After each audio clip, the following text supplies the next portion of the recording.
Today, I'd like to share with you a different paradigm, one that you may or may not have heard of, but that certain companies around the world are practicing very well, and they've turned out to be some of the most successful companies in the world. You'd almost say it's one of the best kept public secrets around. So this paradigm is not just a theory, it's based on 31 years of research as well, and quite a lot has been documented. In fact, I'm surprised that it hasn't become mainstream yet. Okay, and this journey, we at IQ Business in Cape Town have actually also begun this journey, and it is very much a journey to a new business paradigm. And with your permission, I'd like to share with you some of the things that we've gone through in that journey, some insights and some of the results we're seeing from that.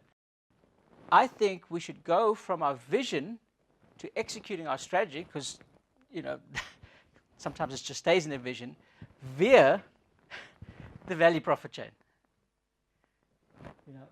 Not the balanced scorecard. The balanced scorecard is another silo. People here, learning and growth here, optimizing. So it's actually precipitating the ops and HR siloed quandary. So I'm saying if you really believe in this, and you've got a vision for your company, start at the very top, anchor it in everything that you do, instead of the balanced scorecard or whatever mechanism you use to structure your strategy and your plans and your targets. Start with this so that it doesn't get watered down all the way, and make sure that it's consistent in all of the things that you do. So, there's many aspects. We don't have time to go through all of the transition, but I just want to share a couple of things to bear in mind. The first thing,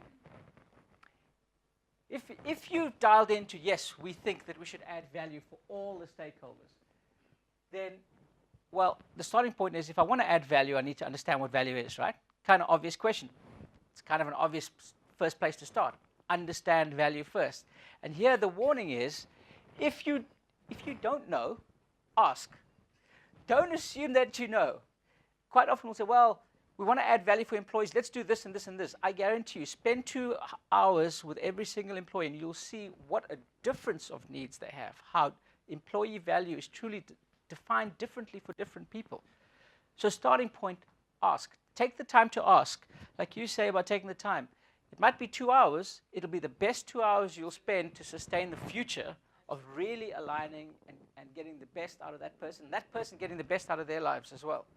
Same thing with your customers. Don't just read the whatever news is out there, etc.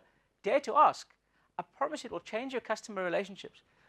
Customers have got 2 alternatives. They've got a person trying to push them product, or someone to say, I'm not here to sell. I want to understand what's really value to you. You'll be one of the few. And go there 3 or 4 times and don't try to sell a thing. You'll see how you move from a supplier to a business partner, to a sounding board, to things that they don't even get to think about and ask themselves, because they're busy with their financial paradigm themselves.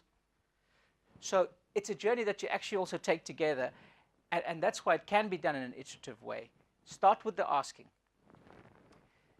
The next thing is, do it dynamically. What we found is, when we started off this journey, there's a high intensity, we asked, but we live in highly dynamic environments where people change, their views change, you have new people coming into the organization, but your customers' environments are highly dynamic. Competition, technology, etc. So new legislature. So I would say, don't let your journey of this be railroaded by a one-off exercise. Actually define a mechanism or a way of doing business so that you can continuously ask and gather. The entrepreneurial plan, which is employee value, we've got 2 drivers there. One is entrepreneurial plan. The other one is a great place to do great work. We've started off with this one. And this one is an interesting one here. What we do is, and remember I spoke about entrepreneurs. I just want to go back one slide here, is how we came up with this is, the reason to understand customers is obvious. When we looked at financial value in our particular business, when somebody's on the bench, so to speak, they're not earning money, and so it destroys financial value. Some bright spark said, let's get them off the bench, let's have a bench action plan. Somebody else said, well, why don't we make sure they don't even come on the bench in the first place? So why are they on the bench? An employee mindset would be, I'm on the bench because sales didn't sell me, and I'll keep collecting my salary until I go somewhere else. An entrepreneur would say, well, maybe I'm on the bench because I have a skill for which there's no client demand. It doesn't have value for the customer. That's why I'm on the bench. Maybe I've got a performance issue. Maybe I don't have enough skills to be broadly deployable for multiple customers.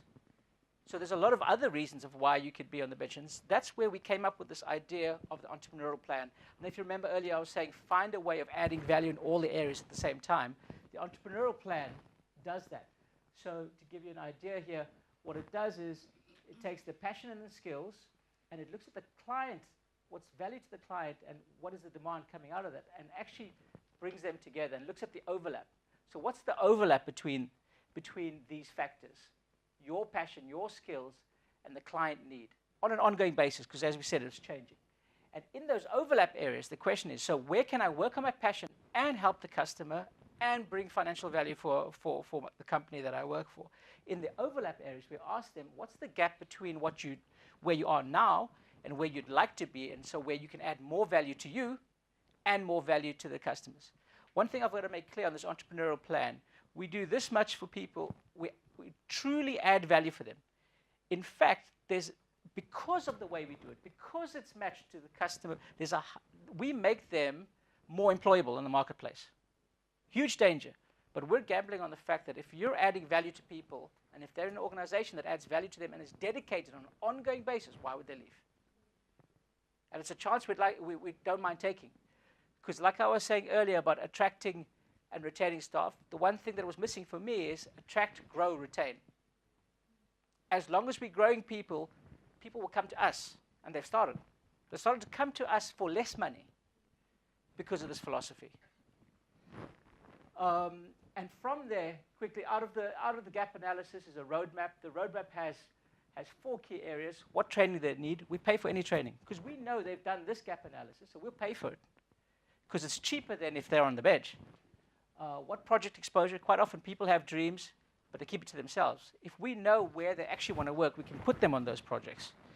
What IP, what new stuff do they want to create? That's the third element. And the fourth element is we help them market themselves. We help them with their LinkedIn profiles.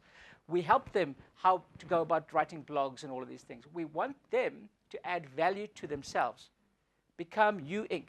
We always say we don't want people to join IQ Cape Town and become a branch on a tree.